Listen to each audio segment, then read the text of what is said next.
மட்டனே இல்லாமல் மட்டன் குழம்பு செய்யலாமா? இது பாருங்கள், நீங்களே சொல்லுங்கள். இது கண்டிப்பாக மட்டன் குழம்பு மாதிரி பார்க்க இருக்கா இல்லையான்னு நீங்களே சொல்லுங்கள். அப்படியே பார்க்கவும் அப்படியே இருக்கும், சாப்பிடவும் ரொம்பவே சுவையாக இருக்கும். இப்போ வந்து மசாலா வறுத்தறுக்க ஃபஸ்ட்டு வந்து போட்டுக்கலாம். ஒரு 2 கிராம்பு, 2 ஏலக்காய், 2 பட்டை, 2 டேபிள் ஸ்பூன் எண்ணெய், அதிலே வந்து ஒரு பெரிய சைஸ் வெங்காயம், அப்புறம் வந்து நல்லா பழுத்த தக்காளி, ஒரு 4 தக்காளி வந்து நான் பெரிய பெரிய சைஸ் தக்காளி போட்டிருக்கேன். அதில் வந்து 2 டேபிள் ஸ்பூன் அளவு காஷ்மீரி சில்லி பவுடர், ஒரு 2 டேபிள் ஸ்பூன் அளவு தனியா பவுடர், இவ்வளவும் போட்டு கேஸ் ஆஃப் பண்ணிவிட்டு தக்காளி நல்லா வெந்த பிறகு ஆஃப் பண்ணிடலாம். இது வந்து ஆறின பிறகு நைஸாக பேஸ்ட்டாக அரைச்சிக்கலாம். இப்போ வந்து அதே கடாயில் ஒரு 4 டேபிள் ஸ்பூன் எண்ணெய், ஒரு 1/2 டேபிள் ஸ்பூன் அளவு ginger garlic paste, jackfruit வந்து நான் வந்து 3 விசில் வேக வச்சுருக்கேன். லைட்டாக டர்மரிக் பவுடர், அப்புறமா கொஞ்சமாக 1/2 டேபிள் ஸ்பூன் அளவு ஜிஞ்சர் கார்லிக் பேஸ்ட் போட்டு 3 டேபிள் ஸ்பூன் வேக வச்சுருக்கேன்.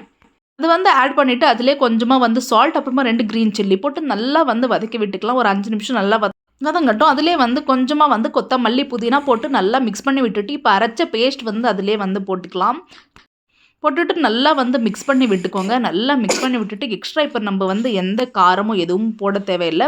பாருங்கள், பார்க்கவே சூப்பராக அப்படியே கலர்லாம் செம்மையாக இருக்குது. லாஸ்ட்டில் வந்து ஒரு டேபிள் ஸ்பூன் அளவு மட்டன் மசாலா வந்து போட்டுட்டு, நான் தேஜு பிராண்ட் வந்து யூஸ் பண்ணியிருக்கேன். அது சூப்பராக இருக்கும். நீங்களும் எந்த பிராண்ட் நேம் உங்களுக்கு கிடைக்குதோ அது வந்து நீங்கள் யூஸ் பண்ணிக்கோங்க.